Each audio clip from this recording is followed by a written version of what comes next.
This is the golden question.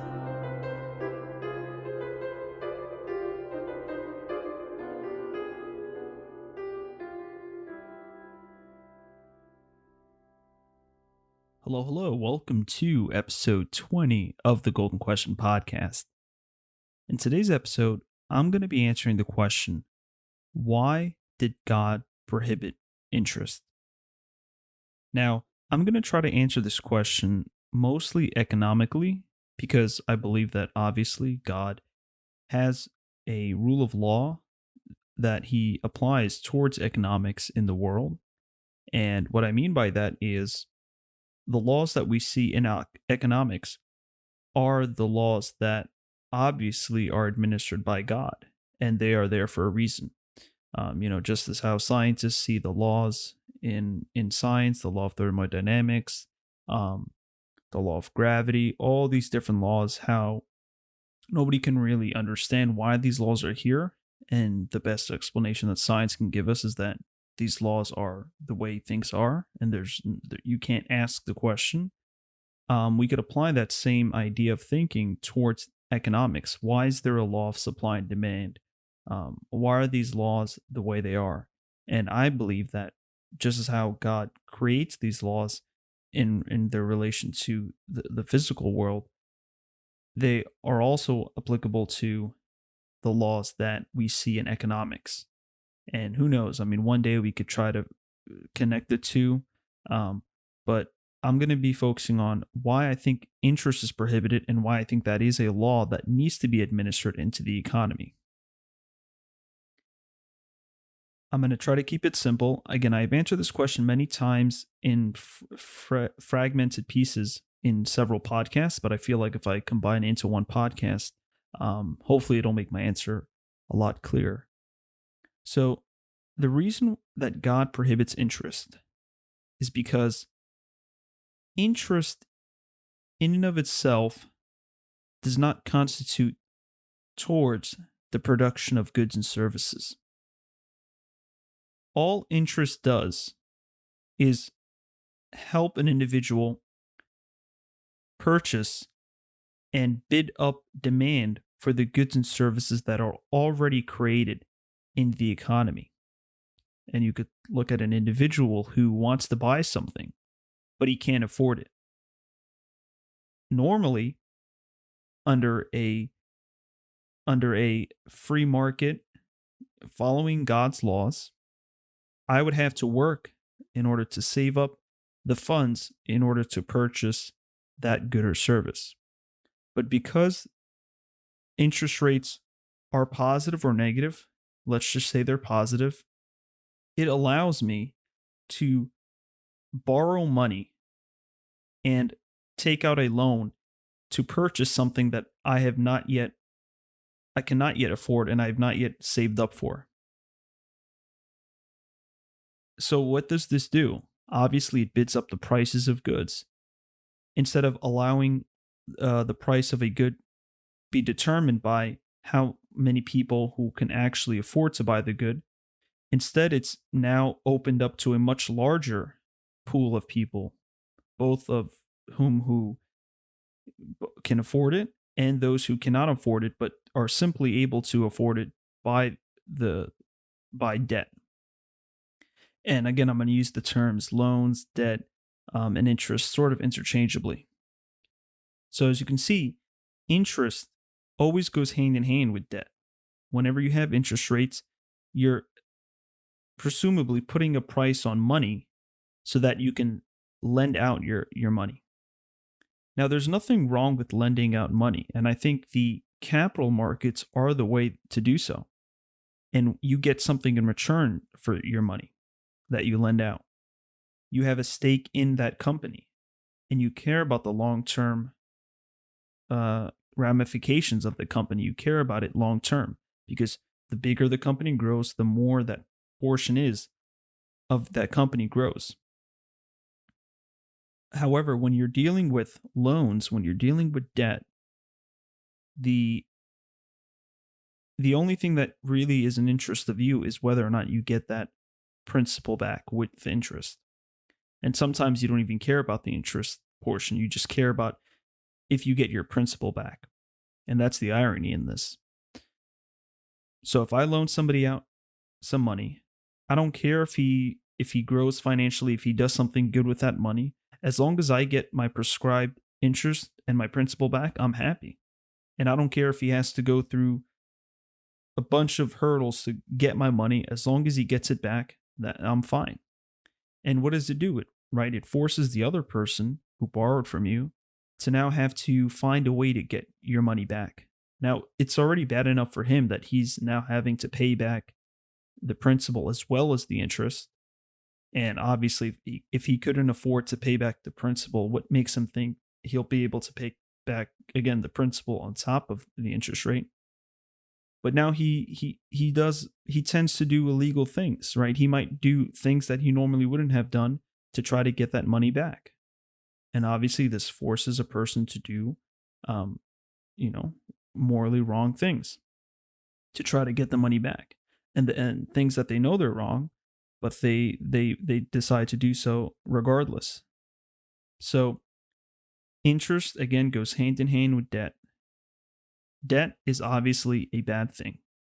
Anybody who thinks that the economy can grow with the accumulation of debt is mistaken, because as we've seen, and you could look at countless anecdotes of people who go into debt thinking that it'll help them, right? They take on massive amounts of loans to help pay for things, and then they realize that those things can't repay themselves back and pay back the interest, right? If I take out a loan to go to school, but then my degree doesn't provide me enough to pay back the loan on top of the interest.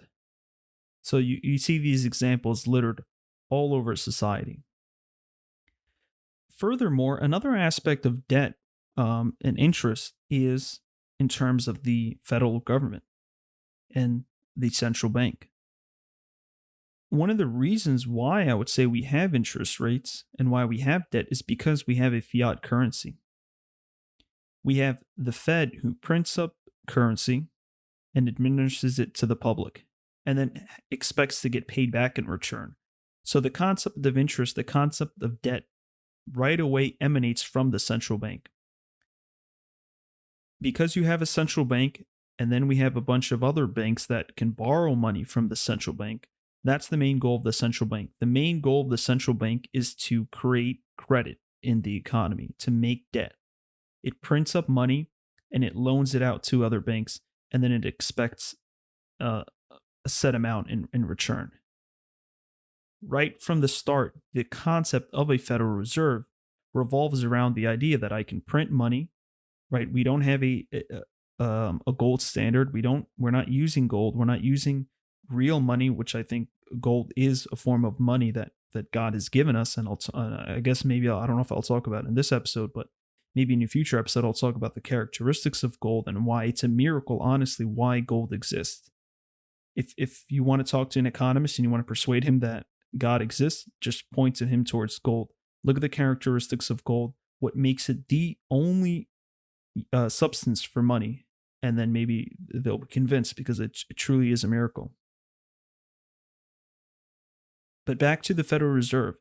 If we had a gold standard, if we allowed banks to hold gold, and again, ultimately you let people decide what form of money they want, but I guarantee you people are going to move towards gold, as I said, with those characteristics that make it irresistible to use to not use something else as money. Fundamentally, you wouldn't have interest rates, because you wouldn't have a central bank who's going to print up money to then loan out to other businesses. And I think the central bank is another perfect example on a macro scale of why interest rates are bad and why debt is bad. Because what does it enable? It enables the Federal Reserve, or any central bank for that matter, to print money, to print its own currency, and letting that money go into the economy is bad enough, right? All it does is create inflation. But letting that money also go to the federal government, right, where the federal government now consumes debt and borrows money that the Federal Reserve prints, what does it do? It enables the federal government to grow. So right away, the printing of money from the Federal Reserve not only affects everyday citizens in their short term economy, now that they have to compete with rising prices due to inflation. And again, the very definition of inflation is an increase in money supply, but it also enables the federal government to expand. And obviously, that's going to pose a threat to the citizens of that nation. So we see that everywhere, whether you look at it politically, at a governmental level, or at an economic level, and even at a personal level, right? You could see how interest rates, debt from a personal level, from within from within a family, how debt can devastate a family, can devastate an individual, and not only will it make them poorer, but it'll make them do illegal things. As I said, when somebody tries to pay back an individual, they might do illegal things just so that they can get the money to pay back. No matter where you look at it, personally, economically, in terms of macro or at a governmental level, interest rates and debt are dangerous to a society or to a civilization. And I think we could see this example in previous civilizations where they've gotten carried away. The governments wanted to grow. They wanted to fund more wars that they couldn't afford. And so they debased their currency. And from that, the society tends to collapse. So I think from a historical point of view, debt and interest is also bad. So again, no matter where you look at it in life, debt, aka interest, aka fiat currency, it's all the same thing, right? I can lump interest rates, debt, fiat currency all in the same thing because they're all tied together. You can't have one without the other. And so this is why when God prohibits interest rates, prohibits usury, it makes total sense once you sit back and really think about it. And again, I'd like to emphasize one quick point about for people, because I guarantee you a lot of people who try to defend interest rates always point towards the idea that it can help businesses. First of all, I think that an individual, a person who's just working, a person who doesn't have their own business, he's just an employee, excuse me. Just as how it's bad for him to go into debt, why all of a sudden is it different for a business? Because I think the economics are very similar. They might not be exactly the same, but the economics for a businessman is, or for a business owner, excuse me, and an entire business, you can contrast that with the economics of an individual. And you realize that there's a lot of similarities, there's a lot of parallels between the two. Right? An individual has expenses, an individual has to pay for things, he has to make a profit. You got to say the same thing for a business, obviously, right? The business needs to make a profit, the business has expenses. Now, somebody could say the business can go into debt so that it can expand. Well, why doesn't that work for an individual? Why can't an individual take on debt to expand himself? It doesn't work. And what I like to say is, to people who always bring up the case with businesses going into debt is, why not allow the capital markets to grow? And I hinted it at the beginning of this podcast.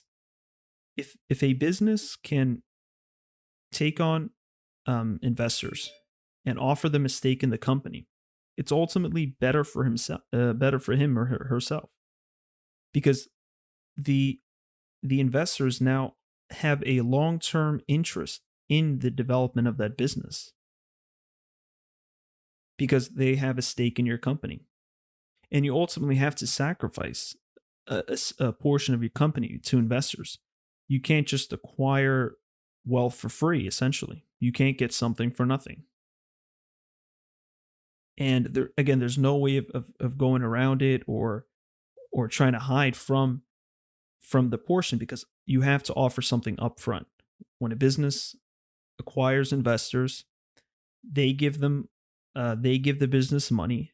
He has to give them a share in return. There is no I'll give you a share in the future or I promise something. There is no promise. It's based on actions that are done in the present time, um, and and it's one thing exchanged for another thing. When you look at debt, a business technically gets something for nothing at the start, and again, it depends on the terms of the contract. But a lot of the times, if the business decides not to pay, all right, it's bad for the business. Yes, their reputation is going to be ruined. You could argue that, but relatively, the business could just say, "I don't want to pay you back," and the investor, in that case, it's bad for the investor. They lose their money. So, and in that sense, if that does happen, then the business effectively got money for nothing. And again, I know I'm speaking in hypotheticals, but I like to simplify it a bit so you can get a better understanding. So, and and another argument for the capital markets is, as I said, the investors have a invested interest in the business.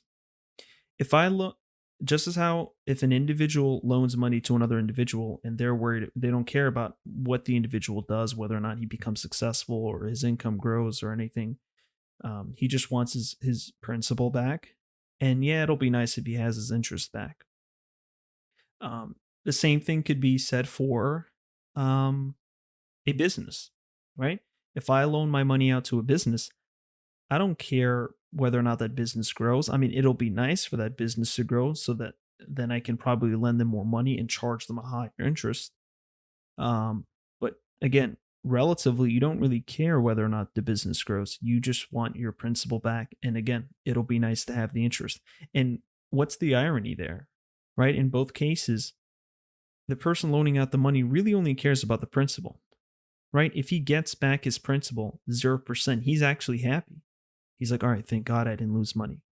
So right there, that's a risk, and that's the irony I think in this is that when you loan out your money, even if you get back what you loaned out, you're still happy. Um, Obviously, given that there's no inflation, and again, inflation is tied in with interest rates, and I think that's the term that I was missing before. If I had to lump inflation slash deflation in a way, because again, they're both the same thing. Inflation slash deflation, and again, on a macroeconomic scale, they both balance each other out. There are inflationary forces and there are deflationary forces. But let's say the general trend of an economy, if it's inflationary or deflationary, um, debt, interest rates, loans, I lump those in the same thing. But back to the irony that I was saying, I think that's a really strange irony that you only care about the 0% part of the loan, right? The interest is nice to have, and it's nice to see that you made some money off the loan, but really you only care about the principal. That's the thing that if you don't get your principal back, then you're pissed. Then then you think you lost or you lost money. You really only care about the principal. So I think I've made a case for why God does not allow interest, right? Why God has prohibited it in Scripture, whether you look at the Old Testament or the New Testament, and from an economic point, whether or not you believe in God, you still see how interest and debt is bad for a society. Again, both personally, economically, and at a government level. And really, that strikes the miracle that you could start to see is that how can somebody in the start of the 7th century, and you can even argue before that if you're bringing up the Old and New Testaments, how can a person before we had this economic structure say something as profound as we should get rid of interest, um, and it still be prevalent till this day? And that's one of the miracles I think of the laws of God is that the miracle is that they stand the test of time. right? There's no law of God that you could say is outdated. And again, you could bring up, and I see people do this. They bring up, this idea of women's rights, women's equality, and stuff like that. But again, you could still argue against that thing, um, from a political standpoint. And I don't want to get into that now. We could probably do another podcast on it. But that is striking to me.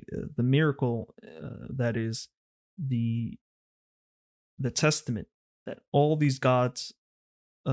these laws of God have standed, despite literally hundreds, and literally again thousands of years. Right now, you can argue 2,000s of years since their creation, and how they are still in effect today. And I really don't consider this a work of man. Right, a man could not have come up with these laws, and for them to stand this span of time, there really is a miracle involved in there. And um, just as how you can look at science and find proof of God, just as how you can look at society and find proof of God. In science, you could look at biology, you could look at astronomy. There's all different aspects of life. You could look at the proof of God. Historically, you could find evidence of past civilizations that also had monotheism.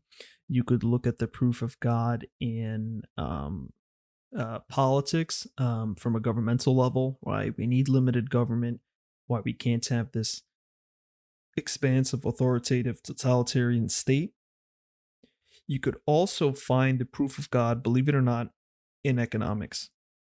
And just as how there's a hadith where Prophet Muhammad sallallahu alaihi wasallam, he was approached by an individual who's complaining to him that the prices of this specific good, I don't think the good was stated, but he said the price of this good is too high.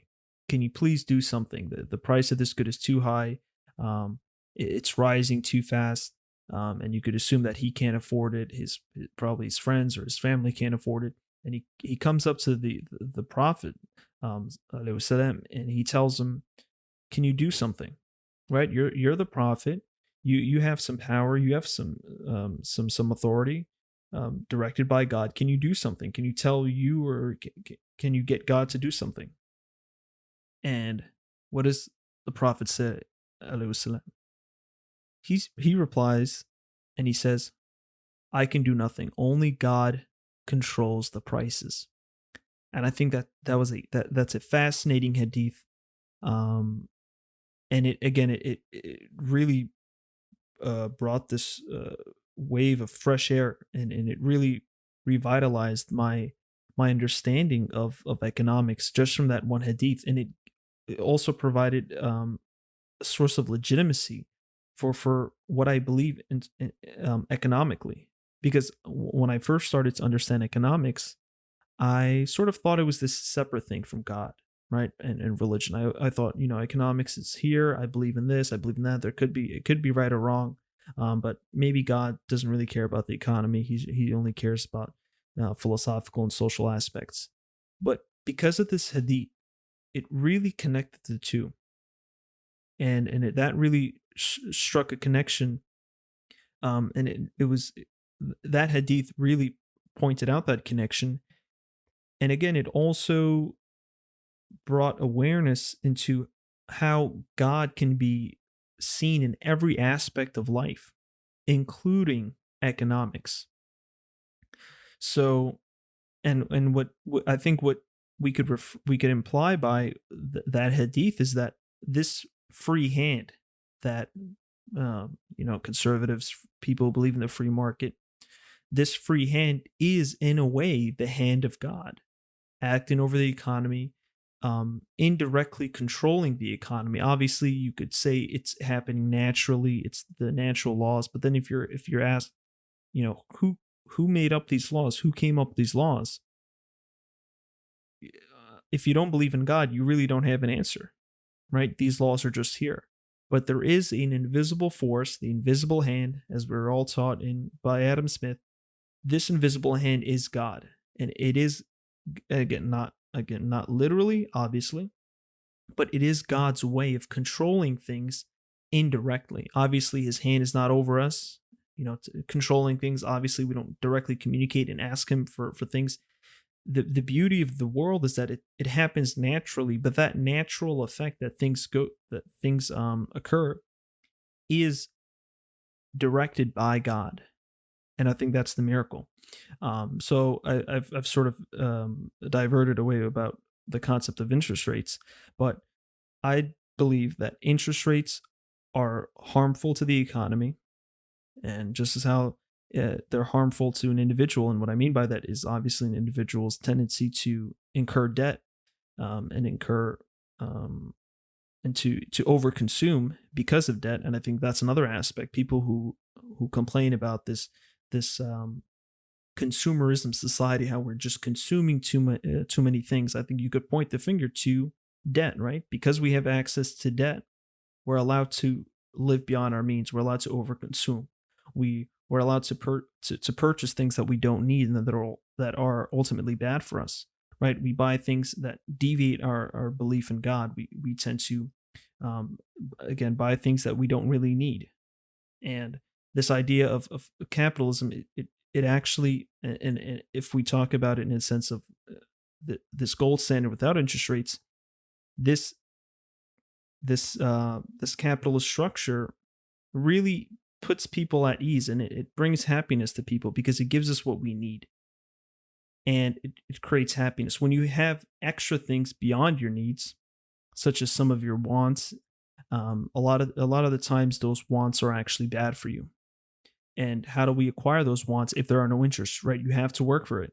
And then after you work for something, you tend to think twice about purchasing it, right? If it's your own money at stake, you tend to really make sure you need that good or service before you purchase it. But if you're using somebody else's money, right? If somebody loaned you some money and you didn't actually work for it, you tend to buy, whatever the heck you want, even if you know even if you have doubts about it, you still buy and you're like, yeah, what the heck, and let me get it. And so you tend to buy things that are harmful towards you, again because of this access to debt. Take away that access to debt, and you're left with people. I think I'm making sure. I want to make sure I'm saying debt and not death, because when I speak fast, I think it slips out death. But I assure you, I mean debt. So a person who has access to debt, as I said, tends to buy things that are out of his needs, and he sort of overindulges in his wants, and he sort of again over he tends to let his desires get out of control. And obviously you could point at other aspects of life where if you let your desires go out of control, bad things can happen. So hopefully I've made a strong case. I know it wasn't organized at all, and I went from one topic to the next, without any formal segue. But hopefully I've made a case for why God has prohibited interest rates. That's a weird word. Prohibited interest rates. And I think that it's a miracle that he has, and that we are able to see the laws of God right before us, right? They were stated hundreds of years ago before anybody had any clue about the economic systems of the future. And yet the rules that they prescribe are still in effect. They still concern us even to this day. And I think that right there is a miracle. And I think when God says to look around for his evidence, just see, open your eyes, use your mind, look around. If you want proof that I exist, just look around, right? Look at life, see how life operates, and you'll see that I exist. And I think a perfect example of this is when I looked into economics. If I just looked into the way the economy works, it has pointed me towards God, right? The system that is set up without anybody's control. Everybody wants to have control over it, right? Governments want to control the economy. They want to act as God, but ultimately they don't have control. God has the ultimate control over the economy. And I think that right there says it, and we could conclude it right here. So I hope you guys enjoyed. And as always, stay safe.